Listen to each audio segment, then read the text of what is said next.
Ayan po mga kabrombrom, magluluto po si Brombrom ng kamyas. Ayan, hiniwa lang siya ng maliit at piniga. Haluan lang natin ng tinapa, sibuyas bawang, siyempre si alamang at ang pampasarap. Ito siyempre yung peking gata. Ilagay na po natin si tinapa. Siyempre, pag may gata, laging may alamang yan. Bawang, sibuyas. Ayan. Yung paborito, mamaya na. At ang peking gata, ilagay na. Ayan. Pakukuluin lang po natin yan. Sindihan na. Kalan. Ayan. Mekos-mekos lang po yan. Mekos-mekos. Para hindi mamuo yung gata. Lagyan po natin ng paminta.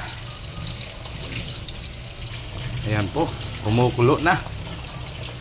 Kumukulo na. Lalagyan natin si kamyas. Ayan.